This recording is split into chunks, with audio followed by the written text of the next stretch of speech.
Well, good evening, colleagues. Welcome to this Town Council meeting on Wednesday, the 30th September 2020.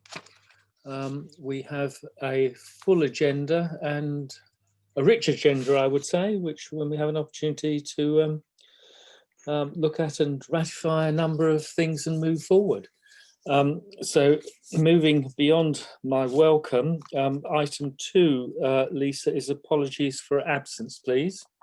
Thank you, Chairman. We have apologies from Councillor Linda Edward-Shea, Councillor Paul Edward-Shea and Councillor Linda Lowndes, all with acceptable reasons for apology. And I'd like councillors to vote on accepting those reasons. Yep, if we could show that, that would be good. This is, I don't, have I got a, I'm not sure if I've actually got a hand I can put up. Co-host, yeah. As the chair. I think we've got quite a few ticks and quite a few hands. So I think we're 1, 2, 3, 4, 5, 6. Yeah, I've managed to find a tick for myself. Okay. I think that's unanimous, Chairman. Okay, thank you. So if you can take either your ticks or your hands down now, please, that would be great. We move on to item 3, which is declarations of interest. To receive declarations of interest under the 2011 Localism Act. If you don't declare it here and now, but you discover later on that you think you might have a peculiar interest, you can tell us at that appropriate time during the meeting. We move on to item 4, which is minutes of the council meeting of the 26th of August. If you've checked your emails, you'll find that Lisa has produced a revised version, and you'll also find that there's some other updates associated with maps and the like. So if I take you through the minutes of the last meeting, Lisa will pop in and tell us, if you haven't read it, where changes have been made. Would you like me to share them on screen, Chairman? That would also be helpful. Thank you very much. So we're looking at the minutes of the 26th of August, page 1, which goes on down. Tell me what you'd like to. Do you want me to just show you where the changes are? Well, yes, but we'll take it a page at a time. I assume that no one's come in on page 1, so people are content with that. So we'll move on to page 2. I have no comments on page 2 from members. Page 3.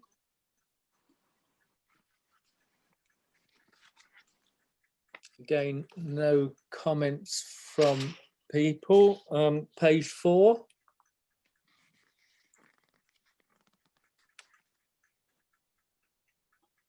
Again, no comments. So we move on to page 5, and here you'll notice that there are some things in red which are slight changes to the one which was sent out.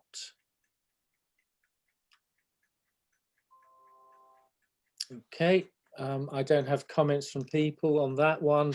025. Councillor Oakes has got his hand raised, Chairman. Oh, okay, Robert.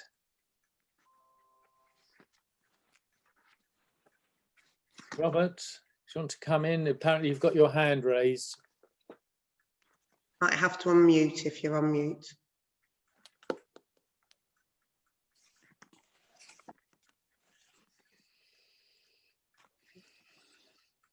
Robert, can you hear me? Well,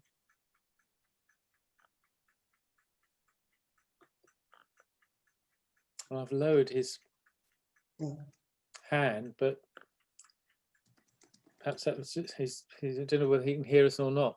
Shall we move on? I think there was a, on that page, please, Lisa, just move, if you can scroll on down.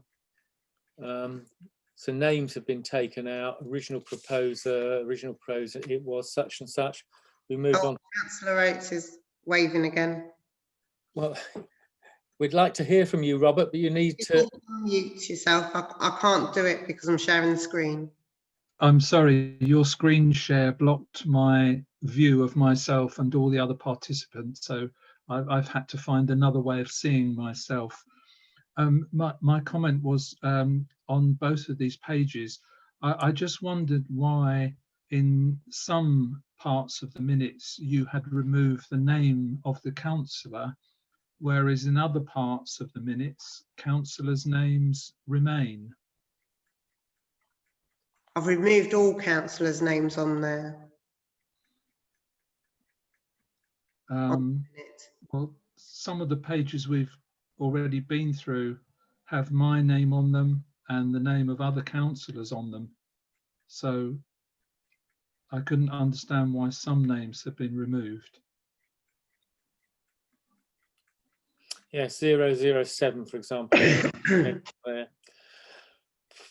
There's a reference to myself, there's a reference to Councillor Haig's. I believe there are other references to other councillors. So I just, is this some new procedure that the minutes do not mention any councillors' names? It's not a new procedure. It's best practice that names aren't in the document.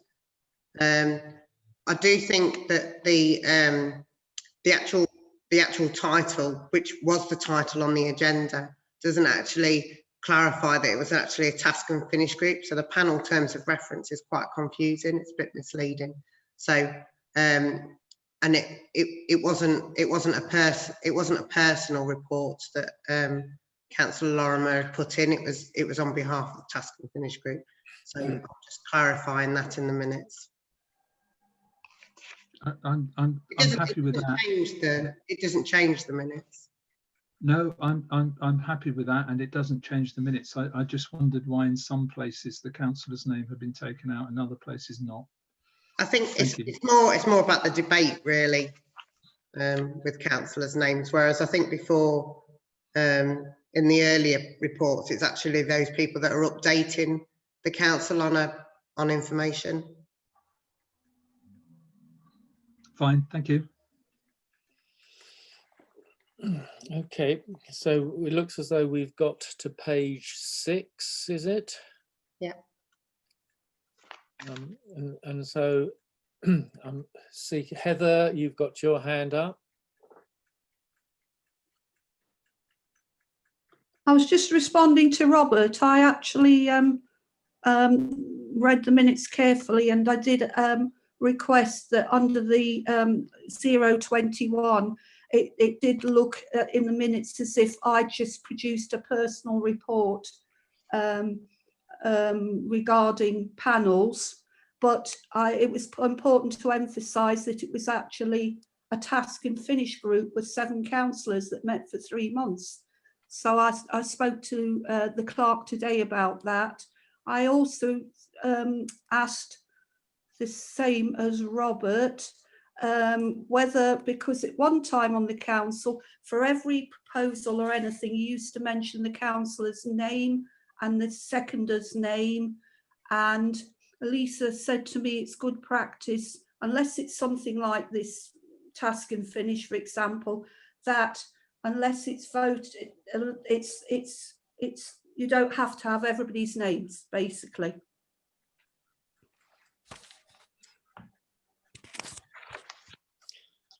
Right, we're on page, I think, 7 now.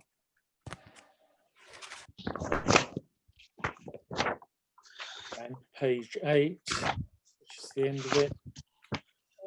So with that version, which has been placed in front of you and sent out today. I propose. Thank you. That's Ken who's proposed it. Well, I'll second it to get it on the table. Those in favour, please now show.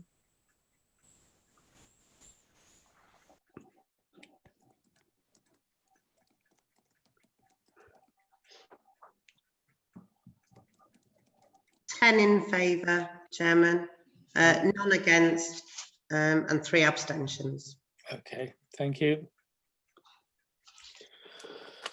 Right, so we now I can find my agenda. Move on to item 5, which is principal authority updates. A is verbal reports from dual-hatted members on NKDC, business relevant to Sleaford Town Council, if any. Ken, you've still got your hand up, that you're not a dual-hatted councillor. I suspect Robert might want to come in on this one, but if you wish, I'll start with 5A.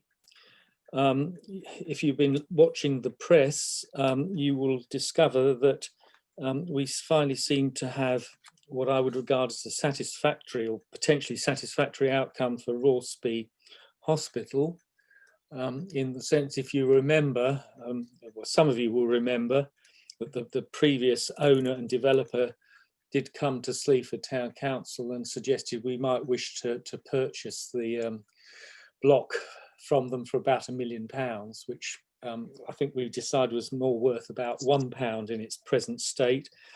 But it does seem as though the blocks there will be now preserved and converted, which is good news. In terms of also the NKDC looking at its climate emergency plan, contained within that is a proposed plan for trees, and Robert might want to come in on this one to say a little bit more. In terms of planning, which we get, I know that's item 7, but in actual fact, I suppose I can report, since I'm the ward member on NK for the Tesco Superstore, it's there listed as a planning application, but in actual fact, it has actually been passed at officer level and agreed. Similarly, the same will be true for the extension buildings at St George's Academy. Robert, am I putting you in a tough spot? Would you like to come in and talk? Thank you, Mr. Chairman. Just briefly on the tree strategy item, members will remember that at the beginning of last year, in this council, we had a difficult case or two regarding trees, and as a result, we decided to develop a tree strategy which we could use to help with deciding these decisions in the future. We then learnt that NKDC were going to develop a tree strategy, so we paused our work to see what came out of the NKDC work, in the hope that we could piggyback on their strategy. The NKDC strategy has been long delayed, like many other things, partly due to the coronavirus pandemic. But last week, the NKDC executive approved a draft tree strategy to go out for public consultation in October. So we will soon all see the draft NKDC tree strategy, and by the end of November we will see the public response to that tree strategy, and I hope then in the new year we can use both of those things, perhaps to start thinking about a tree strategy of our own. Thank you very much. Thank you, Robert. I'll move on to 5B and invite comments from the other LCC councillors who are attending, whether it's Kate or Andrew who might wish to say something or not. Yeah, I don't mind. Yeah, just a couple of things, if that's okay, Chairman. Hello, Yeah, everyone. Technically, of course, we move out of session for your report, but that's the mere formality. On your way, please, Kate. No worries. Yeah, well, this is something you know about, Chairman. It's the Sleaford and District Civic Trust complaint about the railings. And apparently highways will have repaired, repainted or replaced them by the end of October roughly, depending on if new sections need to be ordered. So I'm sure everyone will be relieved about that. Highways gangs, the priorities that the council has, that Sleaford Town Council has already identified, have been forwarded to highways. But Councillor Higgs and I just wanted to say, if you notice anything that you want us to raise with them, please go through the clerk, and we'll forward them straight to highways, and obviously have a look at them ourselves. So that's ongoing. You can do that at any time. The gangs are coming in February, so there's plenty of time for that. Schools, regarding admissions and transport appeals, there were some of those that I'm sure Andrew as well had to get involved with in the run up to the school year. But I just wanted to highlight, I asked the question to the Executive Councillor for Children in full council, which we had on the 18th of September, because there are 64 children with special needs who didn't get a school place in Lincolnshire special needs school this year, as they were oversubscribed. And I was also told that some children in mainstream schools were not coping while waiting for a place in a special needs school, but there are apparently no places. So this has been highlighted now. The Executive Council was already aware of it, and other county councillors have since been contacting me about this worrying issue. There's an awful lot of information that we've been receiving about COVID, and I don't know if Councillor Higgs wanted to say anything about it, but it's so broad, all of the information that's being fed to us on so many different areas, that we thought that if any councillors had any specific questions that they wanted to email us about, and we'll answer in detail that way. Otherwise, I think it would just take too long to go through all the support mechanisms that the county council has got in place and what they're doing about it all. We're still being told that although cases locally are rising, and I know this because my daughter's year are having to self-isolate at the Girls' High, that we're potentially going to be still one of the last places to go into local lockdown, or so believes the county council at this stage. So yeah, anything to do with COVID, if you want us to find out about on behalf of your residents, or just for your own, just because you want to know yourself, please ask us and we'll give specific replies, because we're getting updates daily and there's just so much information, Chairman. Thank you very much for that, Kate. I don't know if anyone's got any quick questions they want to ask you. I think what I would add to the first part of your report, it's good to hear that there's a lot of railings which need to be repaired or replaced. But the other one which keeps coming up perennially year on year is the issue of Galley Hill. And we seem to inevitably fall into that trap, you know, with all verdant vegetation that is it Network Rail, is it highways, is it etc. and so forth. That's been passed to, sorry Chairman, that's been passed to highways as one of the priorities. So that has gone for the community works gangs. It's just the sort of job that they would do.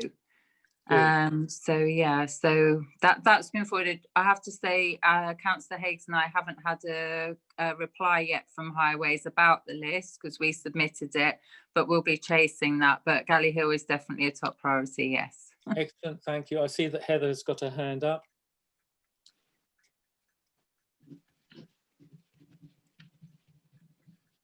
With regards to the children with special needs who don't have a place at school, what's going to happen to them? Yeah, well, at the moment, I'm really pleased it was highlighted. It came to me through parents themselves, and I didn't really realise the extent of the problem. I know, I was just reading today, I believe that there's a new special needs school being built. I think it's Boston Way. But there is a shortage of places, so we need to just keep campaigning for it. Other councillors are now involved. They've been they didn't, I don't think anyone really realised just how many children were affected. So these children are either struggling in mainstream school. I mean, one child had sort of 60 expulsions since year 7, just, you know, because of their education, EHCP. They've got one, but they weren't coping in mainstream school, and there was no provision for them. And there are a lot of cases like this. So it's something that I feel really passionate about, you know, trying to just to highlight the seriousness of it, because they're in limbo land. Some children are having to stay at home, they're not being schooled. It's not good. It's not acceptable. Just not acceptable. No. Okay, thank you. Andrew, is there anything that you'd like to add?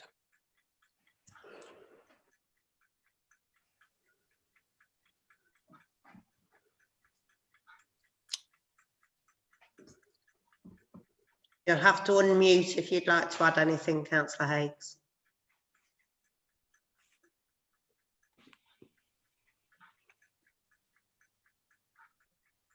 I'll take that you might not have anything to. I'll assume that the answer is no. But as ever, thank you both, Kate and Andrew, for that. I see that Adrian, you've got your hand up now.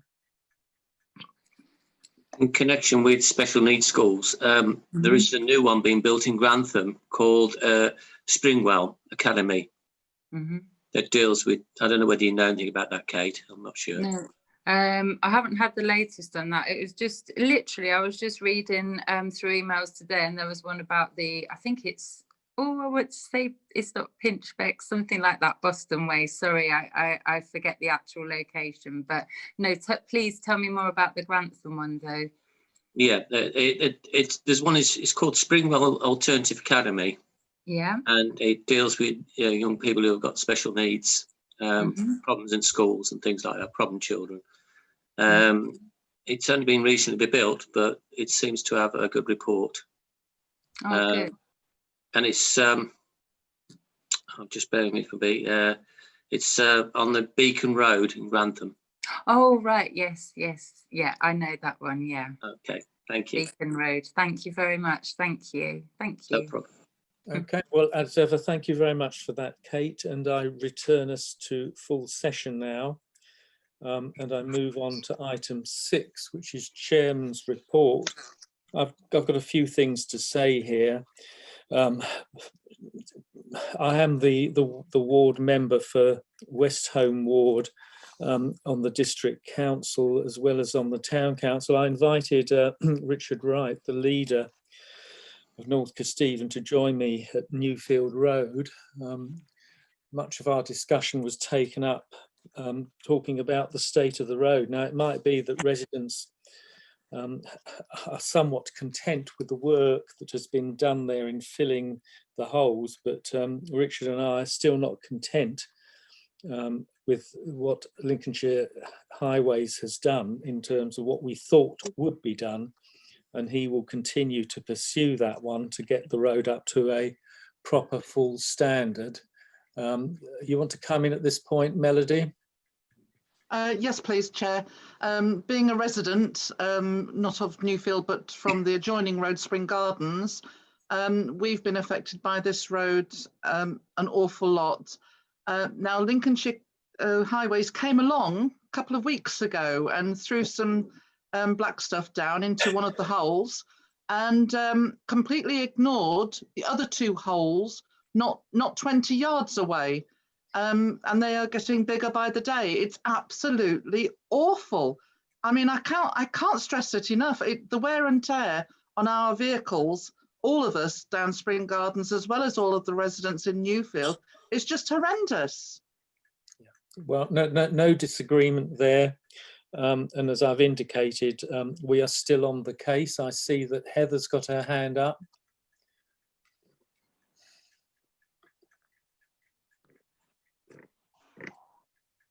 You, as ever, need to unmute, Heather.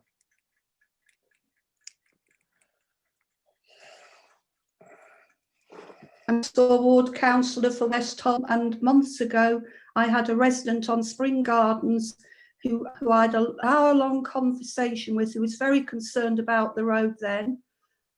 So I got in touch. Kate will confirm because it's highways. And then the resident got in touch again because he explained all about the different holes. And I explained that Kate was dealing with it as the county councillor. So it's obviously still ongoing.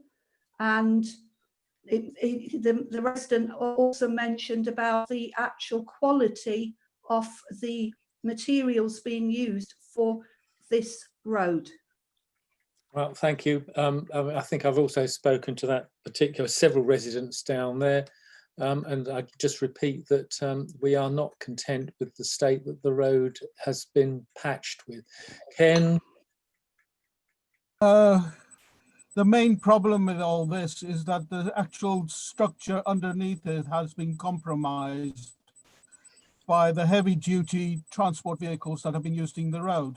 The only way they're going to do it is if they put a geotextile reinforcement on it and then drop another layer of topping on top of that. Otherwise, it'll just keep on popping.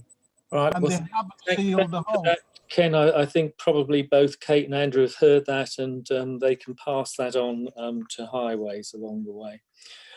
Moving on, again, in my discussions with Richard Wright, you're probably aware that at the moment, the Heart of Sleaford project is on hold.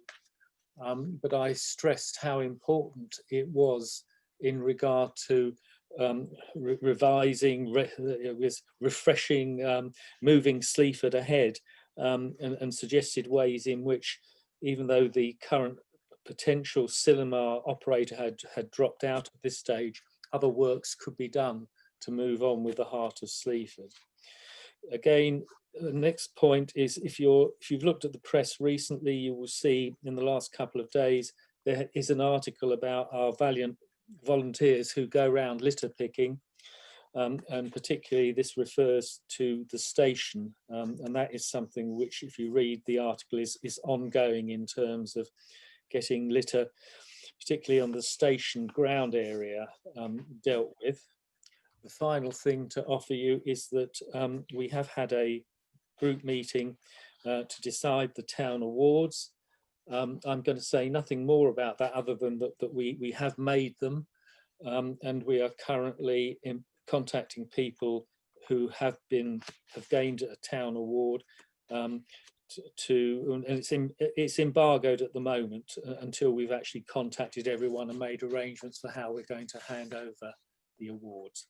But just that to bring you up to date. And so now I move on to item 7, which is planning matters.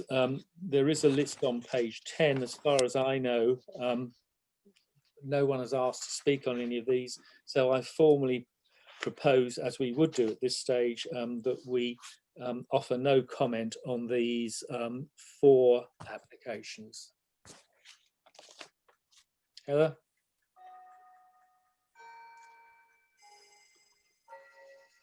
Thank you.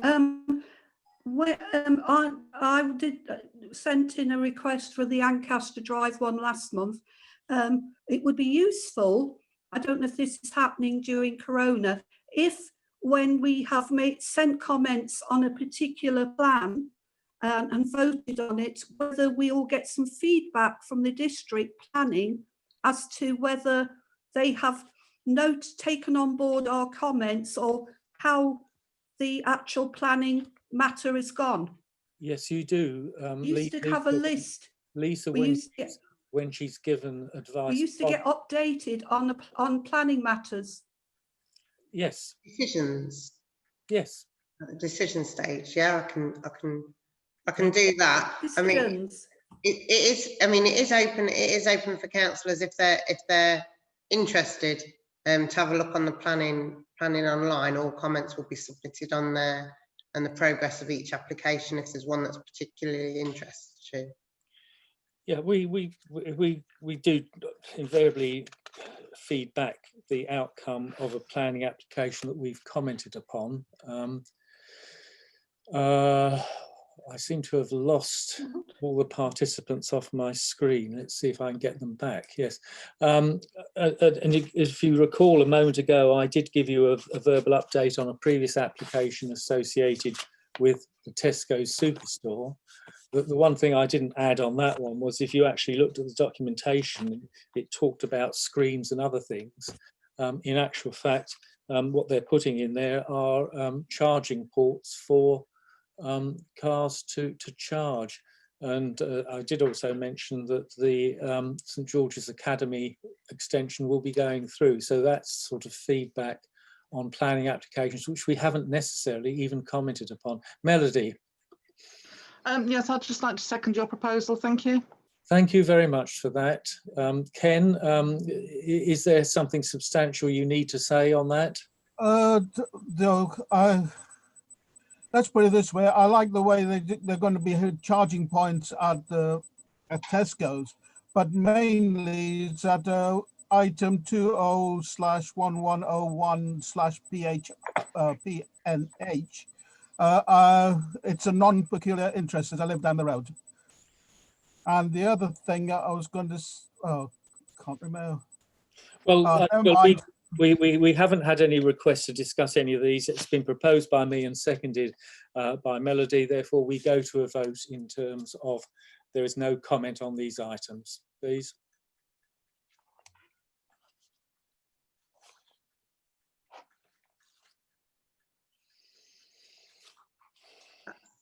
That's unanimous, Chairman. Good, thank you very much for that. Lowering of hands would be good. And now we move on to item 8. Item 8A on pages 11 and 12 refers to regular direct debit standing orders for retrospective approval. You haven't notified me, Clerk, that anyone has sought advice about any of the items on here. No, I did have a call from a councillor just querying some of the payments, but all those queries were answered. Good. So nothing out of the ordinary. And remember, don't be deceived by looking at the extreme right-hand column, because sometimes the actual real number is in the third column there. So I propose, Kenneth, you wish to speak? Propose. Thank you. Seconded. And I'll second it, and then we'll go to a vote. That's on item 8A, the regular payments. That's unanimous, Chairman. Thank you for that. Item 8B is payments made for retrospective approval. Once again, have there been any queries? And if not, I'll move on and propose that we accept that. The totals on 8B, which is on page 13. So I propose it. Do we have a seconder? Seconded. Thank you, Ken. So those in favour, please signal. And if you're against, of course, you can put up a cross. That's unanimous, Chairman. Thank you again, everyone. 8C, payments made for approval, and that's on page 14. Again, anything there, Clerk, which you'd wish to draw our attention to, or? No, no. There's what would seem to be a substantial thing, which we did, of course, approve several meetings ago. The mapping system for the cemetery, not yet live, but what I've seen so far looks absolutely impressive in terms of what this will offer, particularly for local historians and others who are interested in ancestry and other things like that. So I propose that it's on page 14. I propose that we accept the figures contained there. I'll second. Thank you very much, Melody. Those in favour again, please show.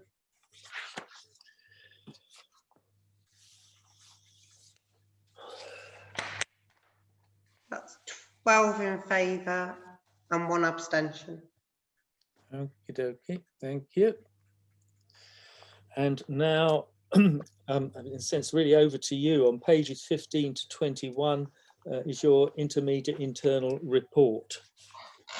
Oh, sorry, I just need to the volunteers to sign the paperwork. If that's Thank you very much for that. I missed that one in my eagerness to. So back, if we can have 2 volunteers to do the usual paperwork. We've got yeah, we've got a hand up. We've got Dave, I think, has got his hand up, and so has Adrian. Yeah. So if the pair of you are content to do that, that's excellent. Thank you very much. I think as well, I'll just welcome the press into the meeting as well. Indeed, I had noticed that. So it is over to you on item 8E, which is the intermediate internal report. Lisa, over to you to take us through and highlight any items in particular. So we had internal audit come in for an intermediate report. The report's quite detailed. I asked them to have a look at our income streams in depth, which relate to the allotments, car parks and cemeteries. We also looked at the issuing of grants as well. The report's fairly self-explanatory. Everything was in order. The only 2 things that were checked that will be highlighted in red in your report were the permits issued. The problem with that is just because people haven't been coming into the office to sign the paperwork. So whilst we've been able to grant some parking permits, we've not necessarily had people coming into the office to sign the paperwork. So that's just down to the town hall not being open. And then the cemetery fees, they're under review. I am hoping to bring a report to the next meeting detailing costings of how that should be calculated, and give councillors a better idea on how the money spent on a cemetery and maintaining it and how that should be reflected in our fees. I'm happy to answer any questions. Thank you. And to say, when you were talking about the car park and the permits, this actually partially refers to councillors claiming the latest. Councillor Souter. Yes, I see this report as a very positive one for the town council, and all those involved need congratulating. But what I don't understand is why on page 18 do we blot out the gentleman who's mentioned on page 13 from the record? You know, that we can see all his qualifications, but we can't see what his name is. And I'd have thought it'd be a matter of public record who our internal auditor is, because that's one of the people that a whistleblower or member of the public could potentially contact. Yeah, I guess we've probably been a bit oversensitive with data protection. He is a paid contractor. He's appointed internal auditor. So his name is a public record. His name's Steve Fletcher. Yeah. Oh, thank you for drawing our attention to that, David. We'll attempt to be rigorous and scrupulous in the future about naming and unnaming of people. Robert, you have your hand up. Thank you, Mr. Chairman. It was on this question of permits for the Eastgate car park. As a councillor, I have one of those permits. And I think, like yourself, I recently noticed that that permit expired on the 31st of March. My question to the clerk is, would she like us to come in and collect a new permit, or would she like us to continue using the older ones? Do not continue using the older ones. You will be ticketed. So if someone wants, if somebody would like their permit, if they contact the office and we can make an appointment for you to come in and we can pass it on, that would be preferable. I will Thank do you. that. Thank you very much. Thank you. That's information for others. Tarek? Hi, good evening, everybody. This through you, Chair, just a suggestion for Lisa. Hi, Lisa. Just a quick one about the paperwork. I suspect going forward, access to the town hall is going to be limited for quite some time to come. Have you possibly considered, I don't know what the legal implications are for DocuSign or PDF or electronic PDFs that you can fill the bits in, and you can actually just squiggle, or you can write your name and that's counted as an electronic signature?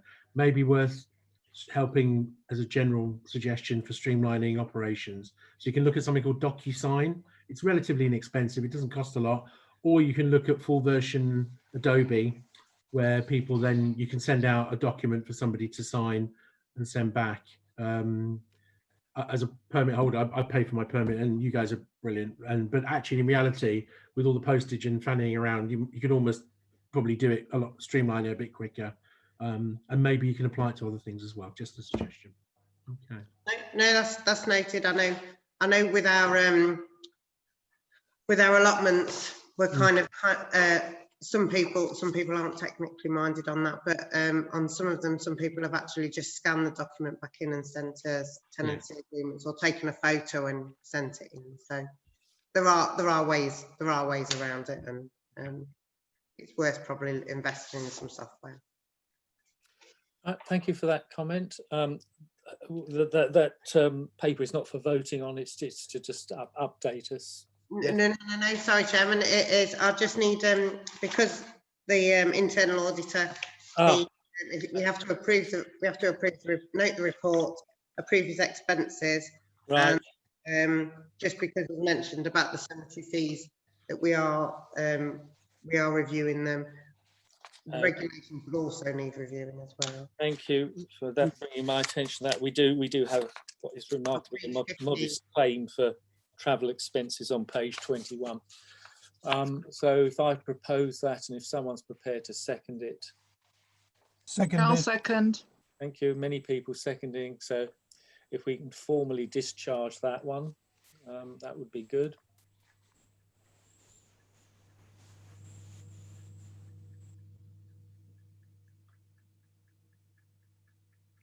That's 12 in favour, Chairman, and 1 abstention. Right. Thank you very much for that. Sorry, I didn't realise you voting. I am for it. Oh, so that would be unanimous. Okay, thank you. Move on to internal affairs and item 9A. This refers to tree planting scheme and cemetery garden update. This is something which I discussed with council some meetings ago, and you have a report in front of you, and I thank Clark and colleagues for amplifying where we are at this stage. The thing I would say in the introduction is it wasn't just the chairman, it was also chairman and deputy who attended that free event held by NALC. What you have now in front of you is a worked up paper which takes forward the initial ideas about developing an area in the cemetery which is, I would have to say, a derelict area, certainly not fit for burials. It's been lingering there for some time, and Lisa did send out this afternoon the photograph which you can now see, which delineates that rectangular area there. And as discussed in the past, this would make a suitable area to turn into, let's call it the cemetery garden. And we now have firmer costings associated with developing that area, making it accessible to members of the public, and indeed engaging with the Woodland Trust in terms of claiming at no charge the packs of trees which they are planning to send out, not just presumably to us, but other people who apply next March. So that's what you have in front of you, with several recommendations associated now formally moving ahead with this project. Lisa, do you wish to add anything before we respond to any questions? No, I think it's fairly straightforward. They kind of link the trees and the garden and cemetery is fairly linked. It might well be that we plant trees elsewhere as well, but because they're linked, I kind of put them together. Oh, that's absolutely fine. Thank you. So the first one on page 23 is a recommendation that the council considers the options available and instructs the clerk if they would like to participate, and that's participate in the scheme run by the Woodland Trust, and actually asking for, well, I think according to read that, possibly 105 sapling packs would be the maximum, and 30 the minimum. Are we in principle in agreement with that? I would propose that. Ken, your hand is up. Are you seconding this, or do you wish to comment? I wish to comment because we do not know what type of trees they are. What's their average height when they become teenagers, i.e. 70 years time from now? The unique quality of the species. We do not know the manpower needed for aftercare cost. Those are some of the things that we have to prepare the ground for. Secondly, if you have a look at your map, on the opposite side of the burial area is a large amount of mound of waste, soil that has been removed from for preparation of the burial. Now, all that has to be cleaned up, and that was the site that was proposed by the services team to move all that soil over to that area to level it off at least. But as far as I'm concerned, I am for the project, but it needs a lot of work to actually identify not only the trust, Woodlands Trust items, but also the detailed we need for the town council to carry out its task. We also have to work out how much we will need to maintain these trees. We already got a large amount of trees that we have to already maintain, and the costing of those, I don't think we have actually completed it. Also, we have no infrared camera to identify dead wood from live wood, which has been, that's 200 quid as well. These are the things that I really think. The main other reason is that we have a large amount of, in fact, in the county, trees that have been put into place and then culled in 20 years' time because their root system or their canopy has invaded somebody else's territory. Now, I don't mind them being in the, also my other problem is, this is a cemetery that has not been planned for these trees. Those roots will be traveling along the surface of the ground. Tree roots do not go down, they go across, they need air. So if you had read the CD that I gave everybody on trees, all this has been identified on there and the PDFs for how to actually maintain trees, how to decide which trees you need to put in there, because every tree and every root space area has to be identified.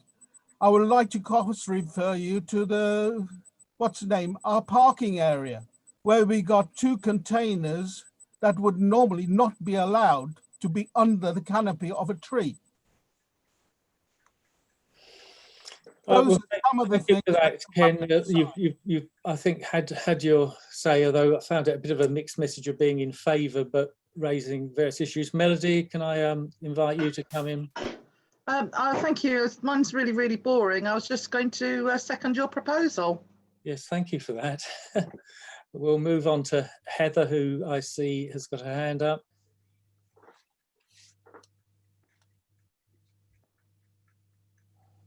Just need to unmute yourself, Councillor Lorimer.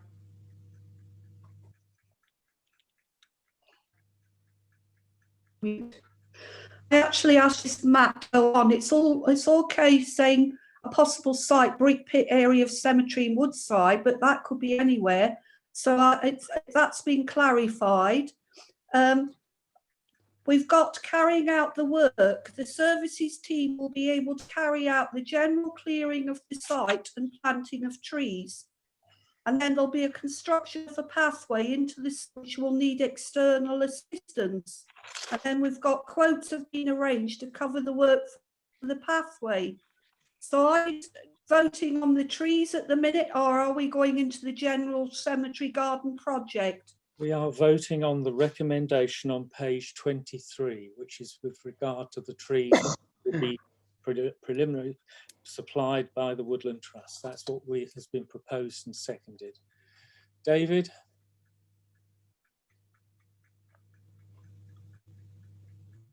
In principle, I'm very much in favour of this, but I'd like to see detail on the objectives. You know, is this to be a woodland area? Is this literally to be a garden? Is it to be designed for, say, bird watchers and wildlife and so on? I do think that needs to be clarified, and also the species.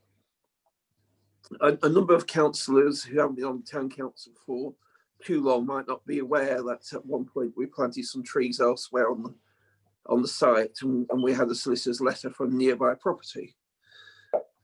So I think we do need to make sure we select the right tree varieties for that site, and make sure that there's nothing that will potentially claim to be harmed, rightly or wrongly, by the type of tree planting we'll be putting in place.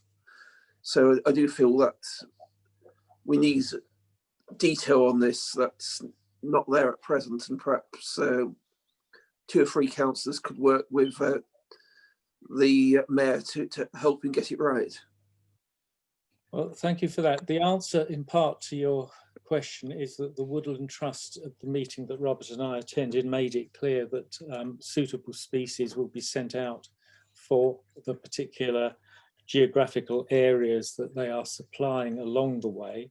If you know that particular triangular area, there are no adjoining houses and the like which will lead us to have any problems. You're all welcome to come and have a look at that. It's something which I have talked about before, and we have the recommendation that we move ahead in principle with the clerk, following this up with the Woodland Trust to seek a supply of trees from them. So I'll put the motion, because it's been proposed and seconded. Those who are in favour with the motion on page 23, please signal either your approval or disapproval.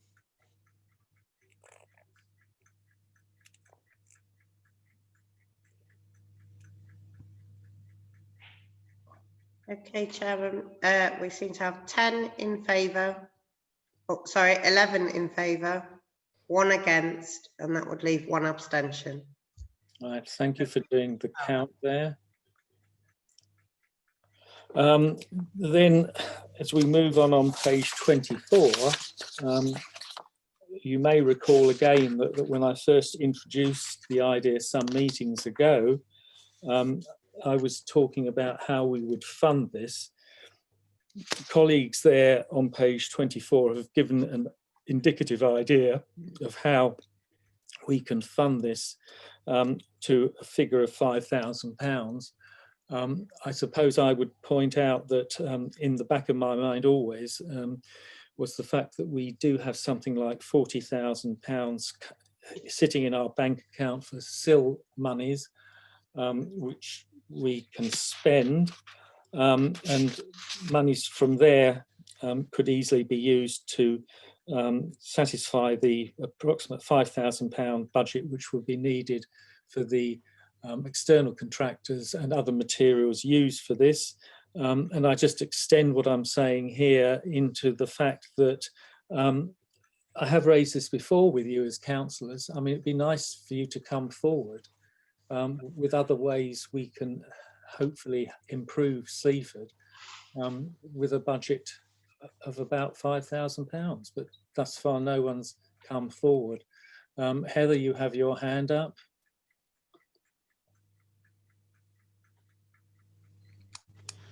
Yes, I wanted to ask again. You're saying £5,000, Chair, but under the end of 23, carrying out the work, the services team will carry out the quotes have been arranged to cover the work for a pathway, and there's 3 contractors listed there. Do we have any quotes back for the pathway? I'll pass Because that I should across, think it'd be quite. pass that across to Lisa. Yeah, as you can see from the report, we only had 2 of them, one on Friday and one on Monday. There seems to be quite an increase in people wanting things done in their garden and things like that at the minute, because everyone's home, they're looking for home improvement. So it's not unexpected that we won't get the quotes through yet. So for us to kind of get moving on this project, I think the recommendation is just seeking for a maximum figure for council to approve, so we can actually get moving with it when the quotes do come back. And I think the other part of the answer is, just to follow up what you said, is it's unlikely, it seems, that contractors could start, if they were awarded it, before the end of the year. They are so busy at this time. But you will be, of course, kept updated with any various estimates which come in from the contractors. But I think we're fairly clear that, ambitious as the project might seem, this can be completed within the £5,000 figure. Councillor Fernandez. 2 things. Are these paths SUDS compliant? Yes, they'll be sustainable drainage. Yes. And we are using the capital reserves of Pride in Sleaford. No. I thought we were going to reserve this for the... No. I just explained a few moments ago that we have about £40,000 in our accounts for SIL monies, which we can spend on a project such as this. As I was saying, I thought we were going to use it for a much more advanced, infrastructure, i.e. a car park, either or that, or for a new cemetery that we will need, sooner or later. And the other one is a recreation ground that we have not got for either Holdingham or the one at London Road. Now and also at Quarrington, yes, Quarrington hasn't got a recreation ground either. Well, therefore, that money could go to actually buying that recreation ground. Well, that may be the case, but as I said a few minutes ago, I discussed this with council some meetings ago and asked people to come forward with their ideas. You're naming some things now, but you've never, up to this point, formally come forward with them. Melody. I'd like to propose that we accept this, that we support the mayoral project and agree to fund the work up to a maximum of £5,000. Thank you very much. So I'll formally second your proposal and we'll go to a vote.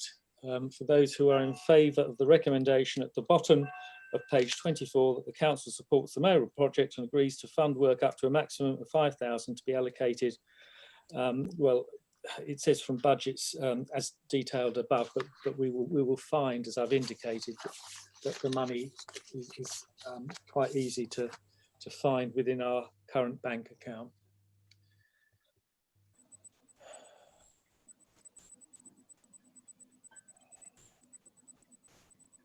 Okay, I'm going to announce the vote.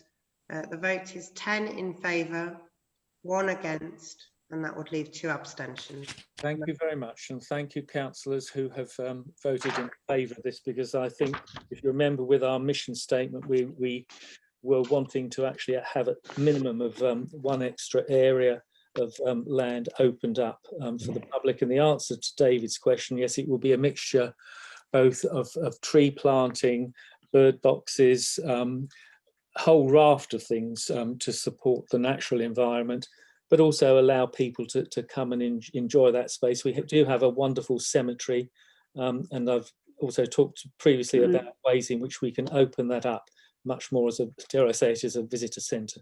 We move on to 9B, which is antisocial behaviour in Sleaford, and I'll pass this over to you, Lisa, because there's some sort of complexities in that and the numbers, just to lead us through it, please.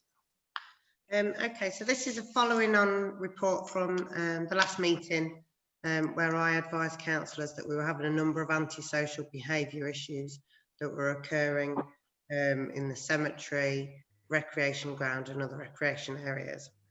It was identified during that meeting that some of the fences needed repairing, which would assist to preventing antisocial behaviour by preventing people coming through unauthorised accesses. I'm pleased to tell you that although I sought quotes for the fence repair at the recreation ground, I also contacted the landowners behind, and they've actually repaired the fence too, so that's no cost to council. It's a very good quality fence, and I've been down to have a look at it, so that's quite nice to note, and that's addressed the issue of the fence on that side.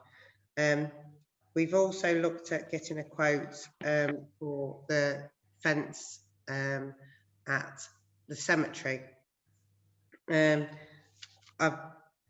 Because we've gone to somebody that we've worked with before for our fences and general repairs. I've got that quote, but I also costed it out because the quote that came through was for green wire mesh fencing. Unfortunately, he's not been able to come back with another quote in time for the meeting with the palisade fencing, but that's more of a security and robust type of fencing that would probably be more suitable for us and longer lasting. So what I've done is kind of done a rough quote of how if we were to do this in-house with our service team to install the fence. But just to kind of note that our service team don't readily put up fences, and there are professionals out there that might do a sterling job. I wouldn't say that our guys wouldn't, but they're not professional fencers, and also it would take them out of a week's 2 people out of a week's work as well. So whilst the cost of that might come up a bit cheaper, I would like council probably to have a look at a professional to do the work to ensure that it's lasting. If you look at the cemetery anyway, and I can share my screen just to kind of so I can point out some bits where the fences are. So the fence that I'm talking about is, I don't know if you can see my cursor. Can you see my cursor on the screen? Yeah.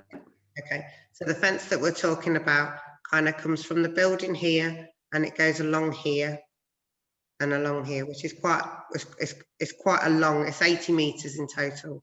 But the fences that are already in place, so we've got palisade fencing along this edge because that goes into the Cars Grammar School. We also have palisade fencing along where the allotments are as well. This is obviously, you're not going to get people along here, and we've got really well maintained hedge along here. This is palisade fencing down here because it goes onto a kind of lorry park, and we also have quite strong fencing down here because it's a school. So actually this is the only area that requires the fencing. So to get something sturdy that will last longer would ensure the security of the cemetery. So just to kind of give you an indication of where that is. So there's the issue of the fence. that can be fixed to prevent people coming into the cemetery when they shouldn't be.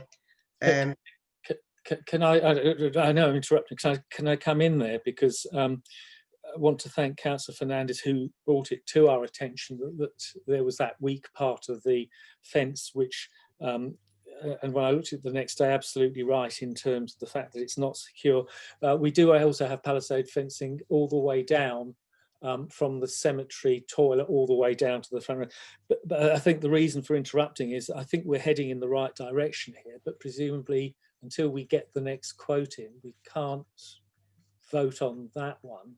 Although unless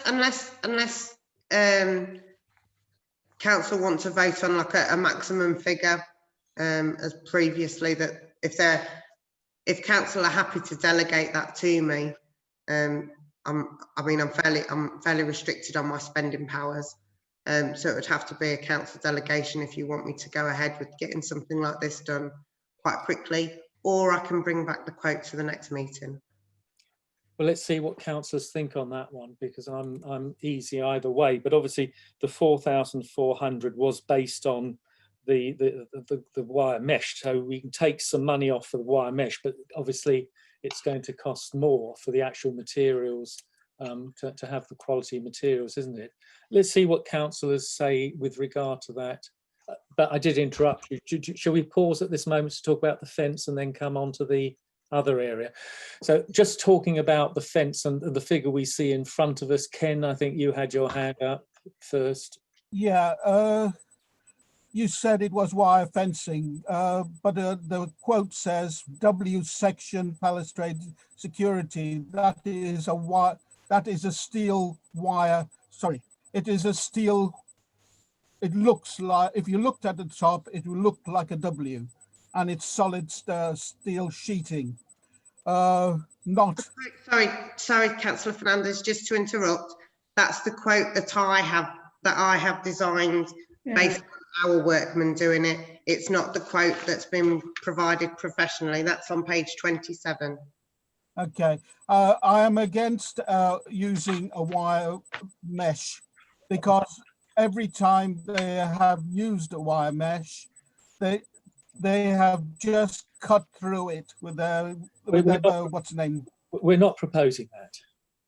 No, that's what I'm saying. Yeah, I am for the W section. Yes, yes. But I'm not for the. But I think this is. I would actually propose for a W section and not for a mesh section, because it's so easy to break. We are not going for a mesh, categorically. If I say it again, Thank we're you. not going Then for I'm for the motion. Well, let's wait to see what other people want to say. Melody. Thank you, Chair.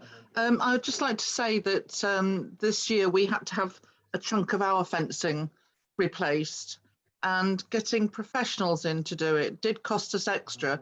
However, the job they've done has been absolutely superb.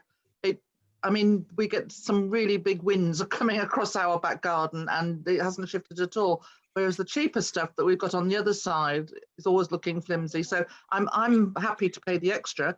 I'm also, I don't know about other councillors, but I'm happy to put this in the hand of the clerk.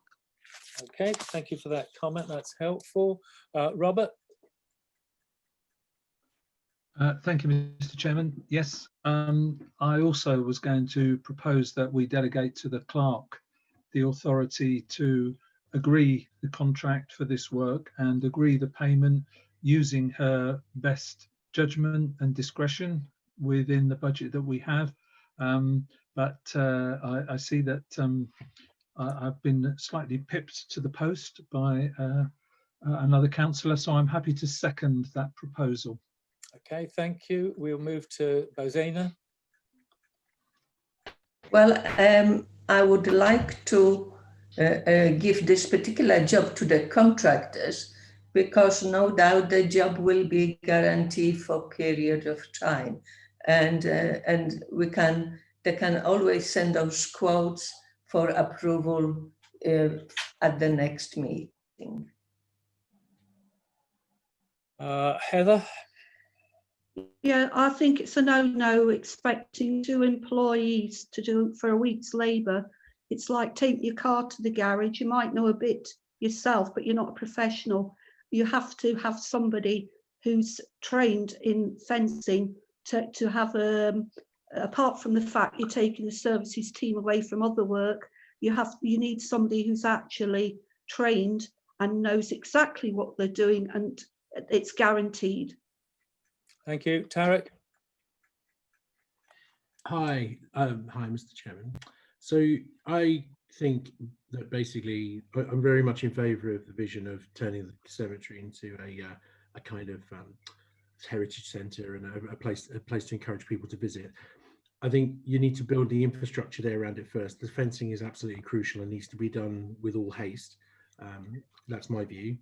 I think also the other thing is, if you don't have good fencing there, we start to develop the garden area, you're going to create probably the most desirable antisocial behaviour area in the whole of Sleaford, because it's lovely, it's hidden, it's dark, it's fabulous. So I think from that point of view, it could end up becoming a problem rather than an asset to us. So I think from my point of view, the fencing's great. I think we should absolutely delegate it to Lisa the clerk. I think we just need to get things moving as fast as possible. I think kicking it into long grass and waiting for next meetings and all this kind of stuff is just going to delay what we really need to do. I think a lot of people are struggling to go to places in the current pandemic. I think the cemetery is it can become a positive place where people can exercise, visit deceased relatives, etc. And I think it really fits in with what we're trying to do. I think if we're going to serve the people of Sleaford, which is what we're here to do, I think we should quickly get this thing done as fast as we can and really get moving on this, and give them a cemetery that's kind of secure and desirable to be in. That's all. Well, thank you for that contribution. And from others, if as chair I can sort of sum up what I believe to be the tone of the meeting and the motion, is basically that we do wish to, as rapidly as possible, move ahead with the fencing, which is not the mess fencing, which is the W section. And we apparently, I think, as most people have said, they would wish to leave this in the hands of the clerk to finalise when she gets a quote soon from the contractor. Could I ask for a figure? Well, the figure which you've got on, what was it, page 27 was 7,000. Should we start by saying 10,000?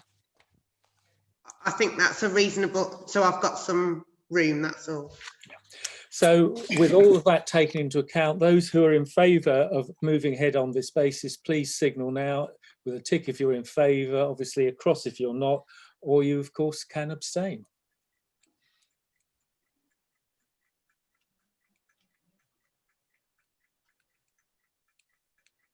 Okay, Chairman, that looks like there's 12 in favour, none against, and there must be 1 abstention. Right, thank you for that. Jolly good. And we now move to the next part of your report about antisocial behaviour, and that centres on security patrols. And then perhaps again, if you'd like, Lisa, to take us through what you've discussed there. Yeah, sure. So I've spoken to our security firm that does patrols. They do cover the cemetery in the evenings, and they do patrols around our recreation ground. And I have spoken to them about increasing patrols.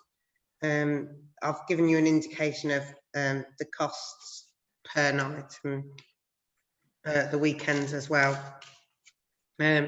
So having spoken with the security firm, I can't tell you what additional days there'll be, because we don't want.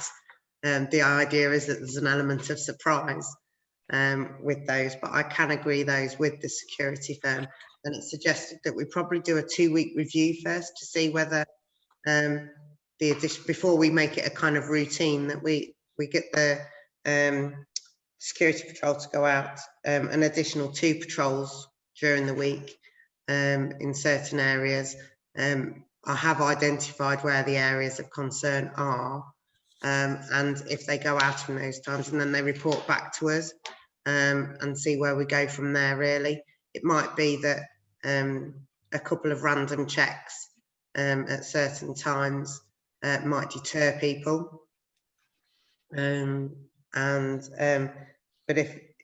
if then we withdraw from that and they still continue, I do think really, in my experience, is that the antisocial behaviour tends to happen in the summer. As soon as it starts getting darker, as soon as it starts getting colder, this issue will disappear, but then it will come back again when it starts getting lighter again. But the prices are on there, the budget's information's on there as well. I'm happy to answer any questions. Okay, thank you. Stephen, would you like to come in now? Sorry, my apologies. I was just having a look at something and I accidentally pressed the button. Okay, fine. Ken? Oh, I've done it again. Unmute. I've done it.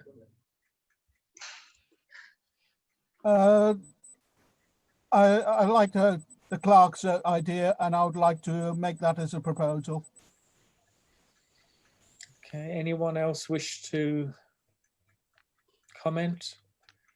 Or Heather, you've got your hand up. I'm happy to second. Thank you for that. So we've got a proposer and a seconder. Heather did have her hand up. Yeah, before I vote on anything, let's be clear. We were proposing, obviously the clerk can't tell us which days and times these problems are occurring, but we're going to have 2 additional patrols each week for a 2-week period and then review it, because we've already spent half of our expenditure and we're only halfway through the year, if you go on page 26. So after a fortnight it'll be reviewed, but we don't have the council meeting, we have them monthly now, so will be a 2-week period before we discuss it. Once we review it, that will probably come up to 3 weeks, and then yeah, ready for the agenda for the next meeting. Okay, thank you. Right, well, thank you. We have a proposer and a seconder. Just for clarification, Lisa, do you want to sum up what we are proposing? Councillor Fernandez proposed and Councillor Melody Shanahan seconded that we have we increase security patrols by 2 additional patrols each week and for over a 2-week period, and then following that 2-week period, a review as to the effectiveness of behaviour in those areas that is taken. Okay, thank you for clarifying that. Those in favour, please vote with a tick. Those against with a cross, and of course with neither, we'll assume it's an abstention. That's unanimous, Chairman. Thank you very much. Good. We now move on to item 9C, which is a report about the Christmas lights. Yes, this afternoon, I didn't know whether anybody had got received their email with the second quote, so you probably note that there's only 1 quote in the agenda pack.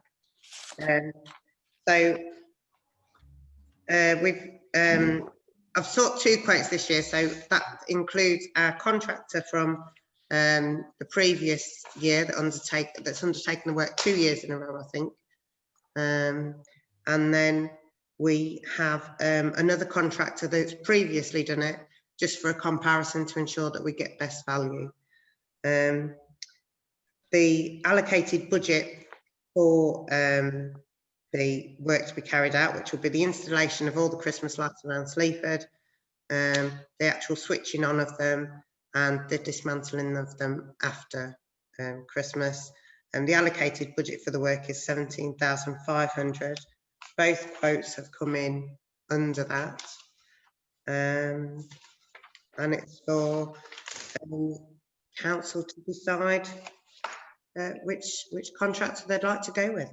So to be clear, contractor A, which we have in front of us, amounts to 13,440, and contractor B, I had it on my iPad, is Yeah, sorry, just so we're talking on the right figures here, because one's inclusive of that and one's exclusive of that. So the figures exclusive of VAT Yes. are contractor A is 11,200 and contractor B is £10,750. So there's not much cost difference in there. No, and from what you just told us, they both have experience, have both worked for us before. Ken? I would like to say we seem to have missed out page 27, which I would say it's the repair of recreation ground fencing. I do not like as I said before, I do not like the wire mesh one because they need replacing. Sorry, can I interrupt? Please do, Lisa. The recreation ground fence does not need to be repaired. Okay. It's been repaired by another company. If you recall, Lisa did say that before, that thankfully that the actual owner has replaced that. That's why we didn't look at that one. So can we actually now continue with item 9C? Robert, I presume you are going to talk about item 9C. Yes, thank you, Mr. Chairman.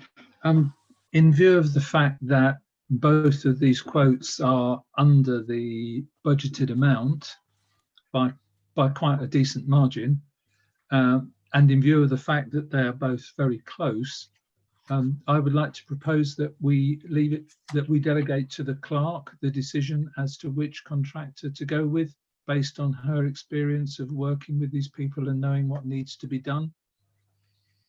I'd second that. Would you be happy with that, Lisa? It's a tricky one. It's an awful lot of money. I mean, all I can tell you is because I've only worked with one contractor, so it's quite difficult for me to tell you. The contractor A for 11,200 did the Christmas lights last year, so everyone would have witnessed that. Everyone would have seen. I can tell you that they were responsive to any faults that we had. They do work for us. They are local. Contractor B isn't as local, but they do lights for other town councils. And have done it for us, and have done it for us previously, yes. Let's see what other councillors want to say. David? I'm sorry. Oh, sorry. Did I truncate what you were going to say, Robert? Sorry, Mr. Chairman. In view of the clerk's response to that previous suggestion, I fully appreciate the position she is in. I wanted to change my proposal and say that I would be in favour of supporting contractor A, simply because I think that a really good job was done last year, and I have heard various comments about what a good job was done last year. And therefore I have confidence that contractor A would do a good job. Okay, so if it does come down to a vote between the two, I would vote for contractor A. Thank you. And just to pick up on your comment that it's under the 17,000, that figure is somewhat there to replace as needed. And we actually spent quite a bit of money last year replacing and adding to our Christmas lights. That's a part explanation why that figure appears to be much higher than the figure which we have for people to put up the lights. Now I've lost track of where I'm at. Well, in the order that appears on my screen, Heather. Hold on a second, you'd actually called me to speak already. Well, I did, but I then got sidetracked. So David? I'm fully in favour of contractor A because we can all see who it is by their company number. They are a relatively local company, and I could tell you the year and month of birth of the directors from that information. And I do believe that having a company that that is relatively close to Sleaford is important. And you know, when you're dealing with lights that might have gone out, having somebody who's close is preferable to somebody who's at a distance. And of course, I don't know what the reputation of the other company is, but we know that Company A has got a reasonable good reputation, and that's why I'm supporting them. And they are local, and the difference is small. Okay, thank you for that. And so trying to return to the order that I have on my screen, I did call Heather next. Thank you.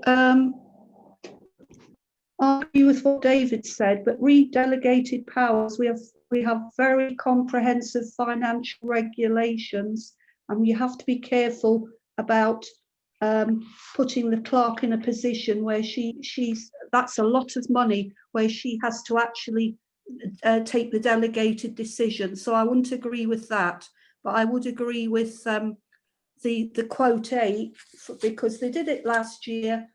There were good comments. If there are any problems, they are local, so they could whiz around and sort it out. Right, thank you for that. And I think the tone of the meeting is we're not going to put the clerk into that difficult position. Ken? I'm going for contractor A as well, but on the reason is, especially at the marketplace, he knows where to put everything, all the baubles and everything else, because he did it last year. Hopefully it's the same person, same group that put it up last year. Okay, thank you. Melody? Yes, just to carry on with the same theme, I was going to say right at the beginning that I would go with the people that did it last year. It seems pointless taking it away from them. Okay, well, thank you, colleagues. I think to sum up your feelings, it is clear that the motion, if you wish it to be so, is that we will accept the quote from contractor A. So I'm sure someone has already seconded it or proposed I'll second it. Thank you, Ken. So those in favour of that motion, please signify now.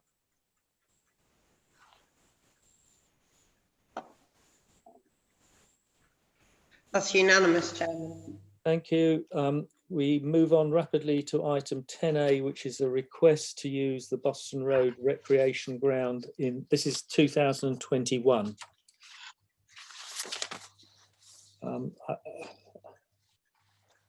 I would, Melody? Yeah, especially as it says a non-animal circus, I would have absolutely no problems with that, given the usual considerations. So I would be in favour of that. Good, thank you. Ken, you've got your hand up. Propose. Right, thank you. Heather?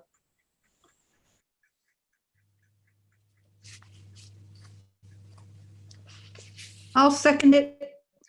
Okay, so it's certainly been proposed and said this is 2021, and as we know, the situation in the UK moves rapidly, but hopefully things will be sorted out by then. Oh yes, you're all rushing to vote in favour of it, so thank you for that.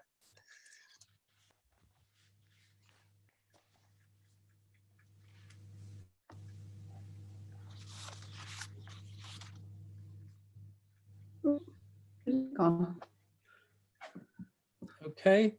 Okay, that was, people are starting to untick now, but there was 11 in favour.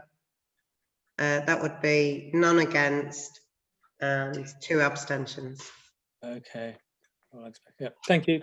That's passed. Item 10B, the cut request for STC to use the cut in a portfolio of properties. You have a letter from the Secretary of the Trust in front of you. And Lisa again has, in case you're not sure where it is the parcel of land by Berkeley Court and sort of almost opposite the surgery which runs down to the river.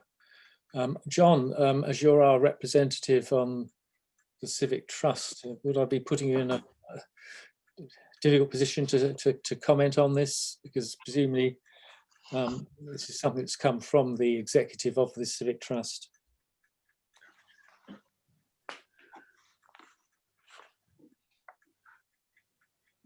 John, you need to unmute yourself.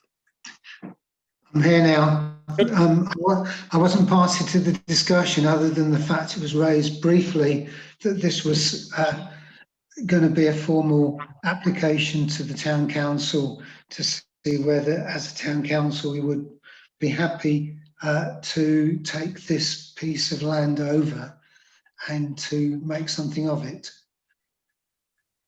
Okay, thank you. Historically, it was a bit of the old River Slee and the canal, and it came into disuse. And I believe many years ago, somebody like the Duke of Edinburgh came and decided to create this waterside garden. And it's at times looked very pretty and other times looked quite a waste and a mess. And the Civic Trust have had correspondence with Berkeley Court about any responsibilities they have towards it, or and are waiting for responses from them. Okay, thank you, John. I don't have to disclose because I'm no longer on the Civic Trust executive, so I can speak with a bit more freedom. This plot of land which we have, in the spirit of cooperation, done gentle mows over the last few years on behalf of the trust. I think it's up to council to think if they wish to sort of ask our clerk to sort of pursue this a bit more. It would offer us yet another, in a sense, green lung in Sleaford. And I mean, I could think of ways in which we could fruitfully use it in terms of serving the environment and the like. But it's really over to colleagues to decide if you wish to proceed and respond to this. As I said, I think at this moment in time, perhaps the simplest way forward is to invite our clerk to seek some more information and clarification, and then we can bring something more fully looked at, costed, etc., to the council. Tariq. Hello, Mr. Mayor. I have to declare, I didn't realise I kind of my brain hadn't switched into gear. I kind of live opposite this, so I'll have to declare this as an interest, I guess, because it's like it's outside my front of my house. Oh, is it? Okay, well, yeah. I'm sure we'd only want to put up a 40-storey office block in. Well, Sleaford Shard would be quite nice, actually, if we could do that, but that'd be quite interesting. But no, that's fine. I suppose I have to declare an interest, don't I, if I live outside? Well, yes. Yes, but I mean, we've got nothing sort of formal here. I mean, that might come in later on. Yeah, it might be later on. At the moment, I don't think it's necessary. David, and then Melody. I think we should give this an amber light, not the green light yet.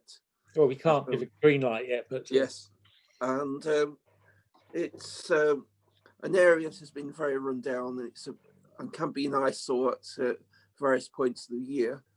I know there is some tree problems on the site where some of the nearby properties have concerns about trees that are growing there over a number of years. And so that might be a warning sign. I know in the past that one of our former mayors, Derek Tomlinson, used to spend some time with a lawnmower there, tidying it up, and more recently it's been, I see that the amount of wildflowers has increased, and it's an area that could be quite positive, but really need to go and discuss it, and also look at any potential costs, including whether we would need any tree work. Well, can I just pick up that before I move on? That there's no tree work is required because if you recall, applications were made through the tree officer to actually do substantial tree work, and I won't mention the firm, and it was done to the tree officer's satisfaction. So I don't think that's an issue. Melody? Thank you, Chair. I remember back in the 70s, this was a very, very pretty little bit of, well, it was water. We used to have the ducks down there and all sorts of things. So I know it can be very pretty. I also think that, as our mission statement does say, that we will try and do something for the environment. I think everybody here should be saying yes. We'll see what we can do, and we should do it. I'm surprised to hear any dissenting voices, to be honest, but yes. Okay, well, thank you for that comment. As I said, we're not, all we're doing perhaps tonight is saying in principle, we wish our clerk to engage in a conversation to be able to come back with some firmer proposals. Heather? Yes, I also remember when water in the early 70s, and then all the grass and the plants appeared, which were lovely, but it's looking very run down now. And I note that the trust is in early discussions with Sleaford Navigation Trust. So I would propose that the clerk will take this forward, finding out some further facts for us. Right, thank you. I also have photographs, of course, where there are swans actually on the cut as well. Ken? Yes. You were right, there were swans on there. That cut actually goes all the way round to the windmill. And it's only been in the last 20, 30 years that all that was built in to the pub. May I point out that my only concern is the tree root problem. If the tree roots start breaking up the boundary wall. My other one is there's already been some self-seeding along the place and a few other things that are, oh, I forgot. Originally, when I was talking with the person who sent this item in, there was he was considering a boathouse on that area, a one with put piles in and putting a boathouse on there so that the, what's the name? The rowers and the, oh God. I think, Ken, you're referring to the fact that the idea was that there might be a boathouse there, which would have a boat, which would by some methodology go backwards and forwards up to Cogswell Mill, etc., and so forth. But that's not what is in front of us tonight. No. With regards to the wall that you seem to be concerned about, a professional surveyor has found no problems associated with the tree roots that you're talking about. No, I was considering that we put a tree root guard. We might have to put tree root guard down there to protect the wall. That's all. Again, thank you for that. But we are racing ahead because all we're now talking about tonight is responding in principle to the Secretary of the Trust to take the discussion a little bit forward so that we can see what is involved in terms of costings, what needs to be done to maintain and things like that. And no doubt there will be some sort of slight handover of monies for ownership, etc., along the way. So summing up, it seems to me that, as I said, we're not looking at a detailed proposal tonight. We don't have any costings and things, but my sense is from the tone of people's comments that we are happy as a council to move ahead in principle, to have discussions on this and then come back. So if you take that to be a formal proposal from me, and I'm sure that from the sound of it, someone, yes, I've got hands coming up, John, thank you, etc. So those in favour, again, please signal in the usual manner.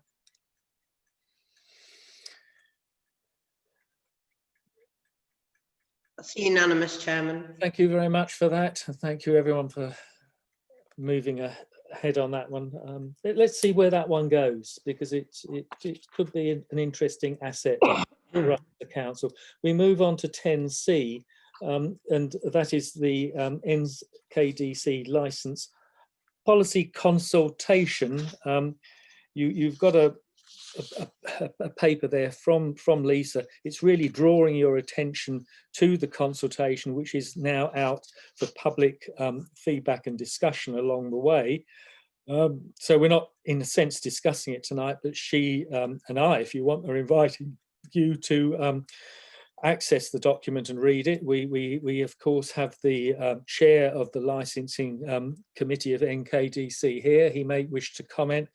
I'm also on the licensing panel. We've seen it. I don't understand. Our page was about 130 pages of documentation to look at.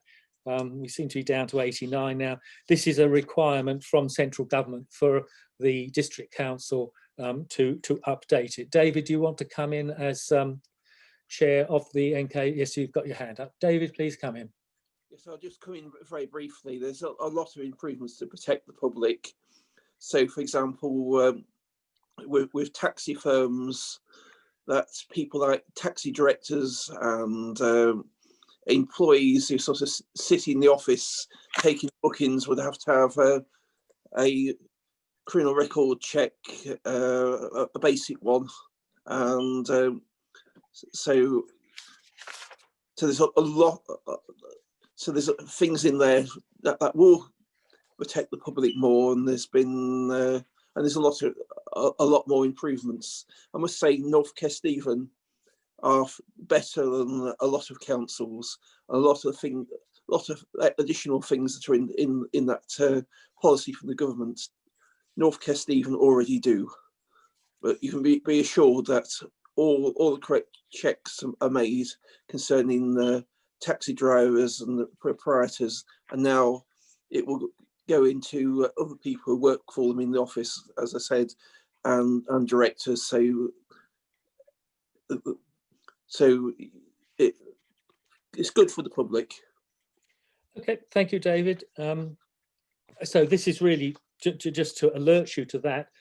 You can all access it and make your individual comments as citizens of Sleaford and North Kesteven along the way. I'm not sure that we're going to propose that we as a town council do a full response ourselves, but it's there and it's out for consultation. Ken? The only thing is that on there it says changes include item 2 on the list. It says fully electric and hybrid vehicles.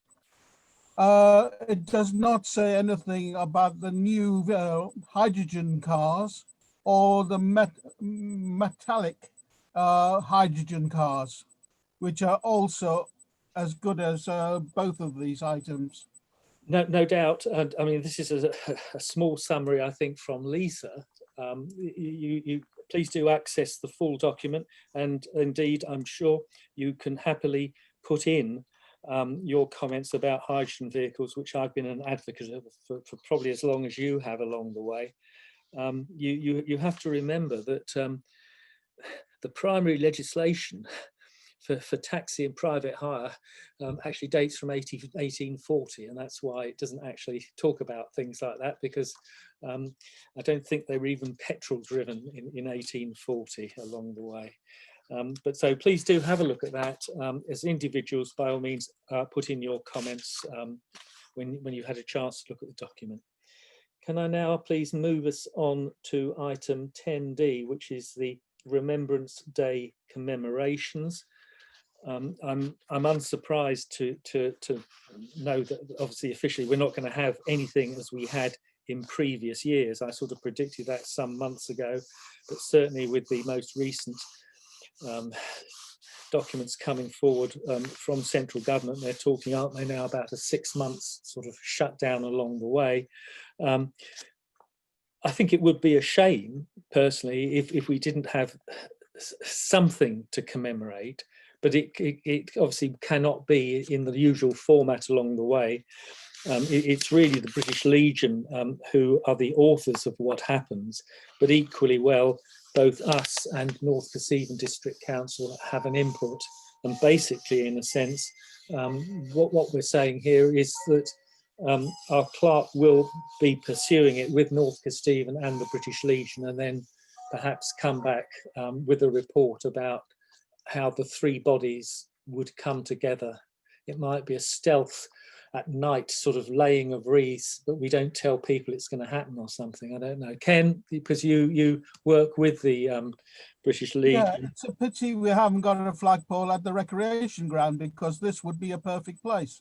Because not only would you have distancing, and everything else, but you could actually put the wreaths down on the flagpole for them and then move them back to where you could put the wreaths at the marketplace and then march down straight down to the recreation ground for all the speeches and everything else. Well, I think we need to take account of social distancing and other things. You refer to the flagpole, as you know. We await a report on that one, which was delegated to our councillors, and we'll learn about that at some future point in time. I think, David, you've got your hand up. Yes, so I've got my hand up and a hand on a dog who has decided they want to bark at the moment. It's a very important day to make sure we commemorate it. And what I would be very worried if we had a marketplace full of people, exactly. and we definitely shouldn't have that. Yeah. But I think we should encourage everybody to do their wreath laying, and perhaps a scheduled wreath laying throughout the day, rather than where sort of you've got your 15-minute slot at Skelts, you've got your 15-minute slot to Sleaford Town Council, and so on. Yeah, and I'm sure that's something which Lisa will be discussing with the other parties along the way, but we'll come back to you on that one. I'd like to move on to 10E, which is an update on the neighbourhood plan, so I'll hand over to Robert.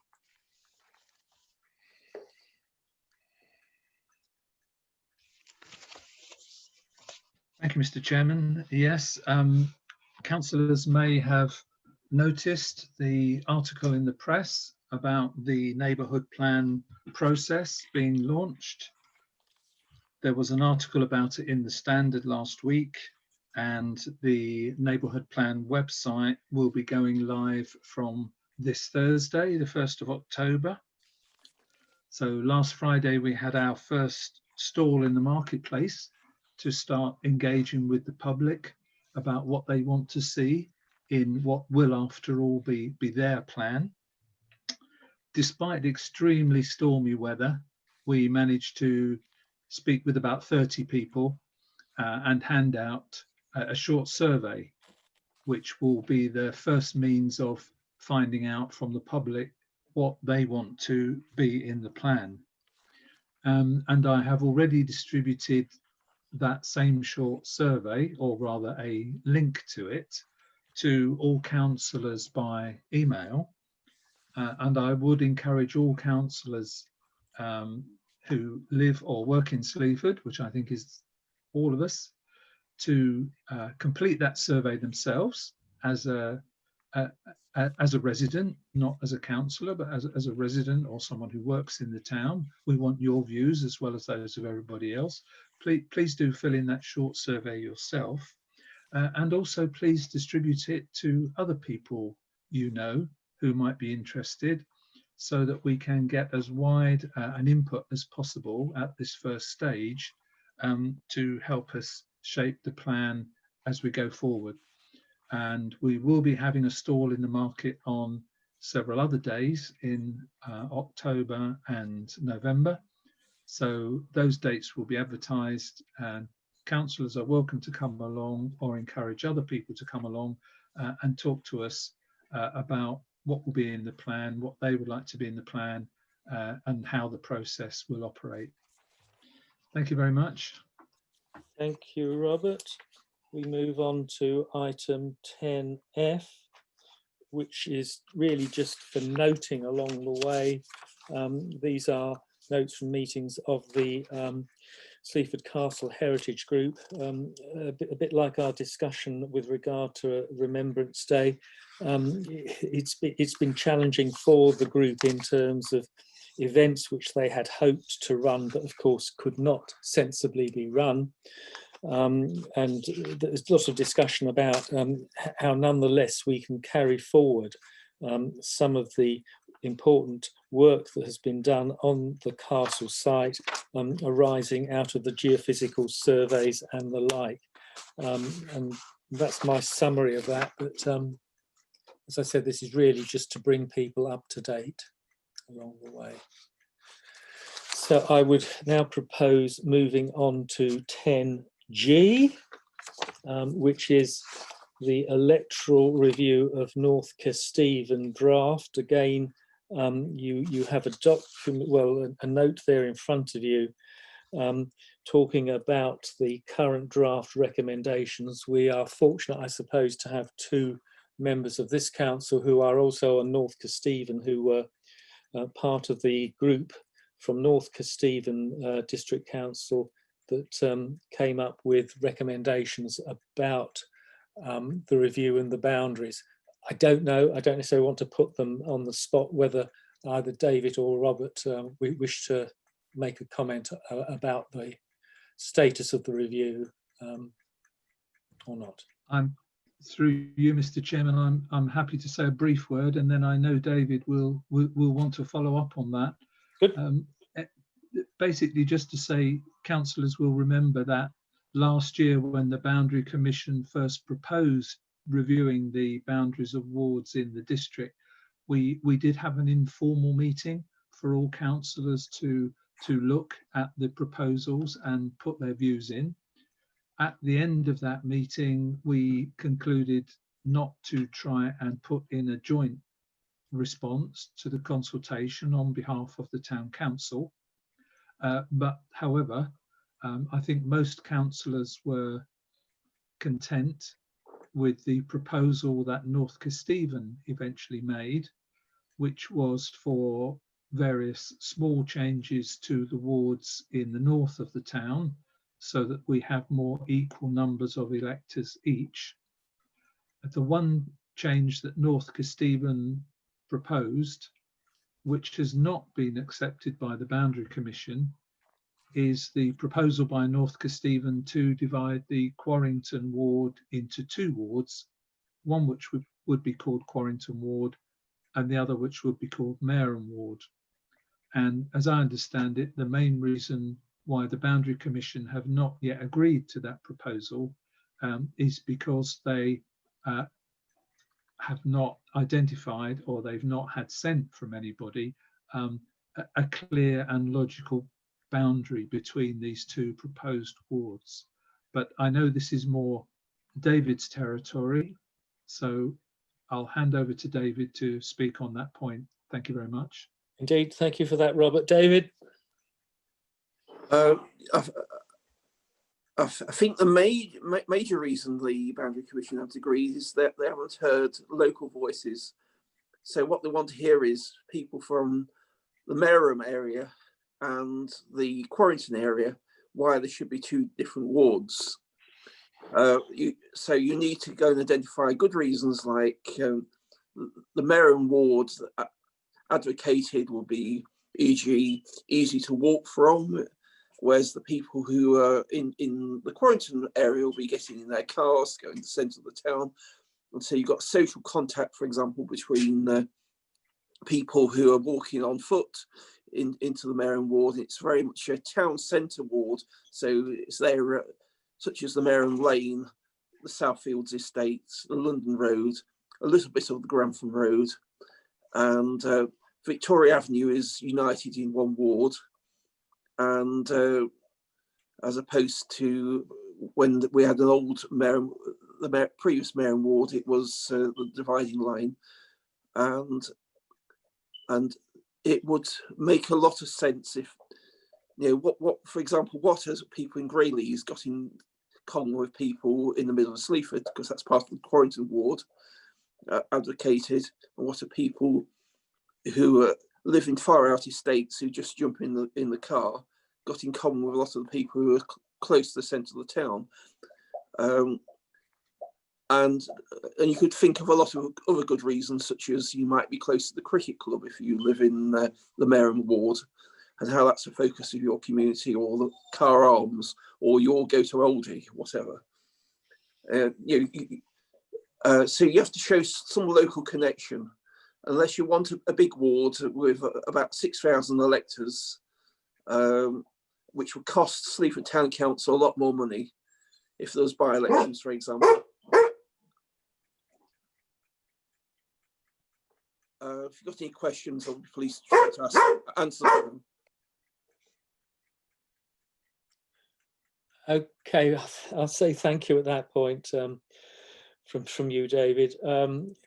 From my own personal view, particularly talking about the changes in Sleaford, I quite welcome most of what is being recommended, because Robert and I got together, since we have adjoining wards, and my numbers were down and his was over the top, and we came up to a logical reason for why certain roads could be transferred across into West Home. So for me, I think one of the important issues is that West Home potentially will go back to 3 councillors, because I never saw the logic why it had been reduced from 3 to 2. So that's a welcome thing from me along the way. Okay, so that's just to bring you up to date. And now we're on to item 11. Lisa, if we haven't sort of interrogated you enough, your opportunity to do some more reporting. Yeah, just a quick update really. We've had a request from the police, Sleaford Town Council, to host a Zoom meeting of the Community Police Liaison Panel. Councillor Oates is our representative for Sleaford Town Council on that panel. So he's offered to chair it this year.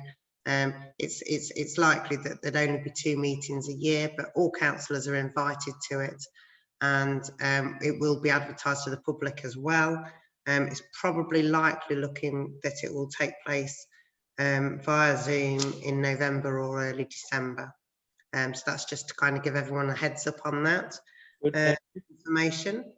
And the following council resolution for the toilets to be cleaned by an external contractor at the recreation ground, that's all going ahead now, and that's due to start next Monday, the 5th of October.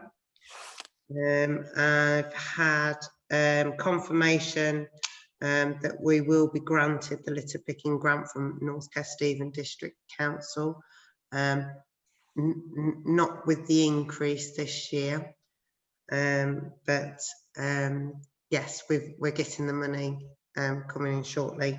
And also as well, I wanted to draw everybody's attention to the Local Links magazine this October, where Sleaford Town Council have an article in there promoting the Mayor's Charity and council services of Sleaford Town Council, and it's a very good advertising tool for us to contact people who don't have access to social media. We are quite good on our social media with contacting everybody, and we're quite good at communicating to everyone through the website, but there's an awful lot of people throughout Sleaford and surrounding areas that don't have access to the internet, that don't really use social media, and it's our just portal for making residents aware of what we do and how to contact us. So that's it really. Thank you very much, Lisa.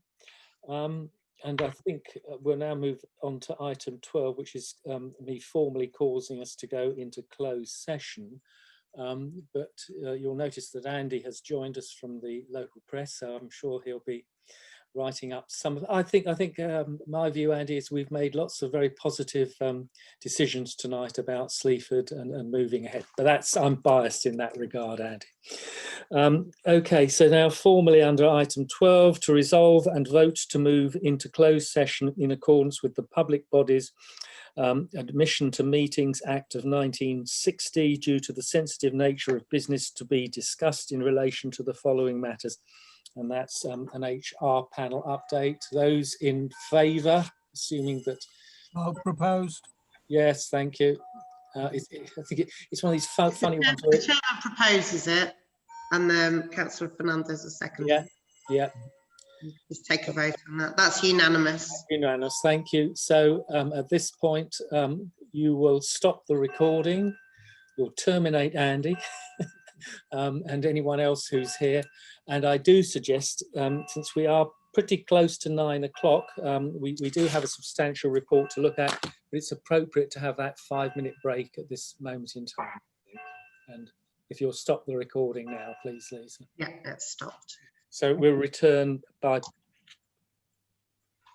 well, says it's 8:57 or thereabouts.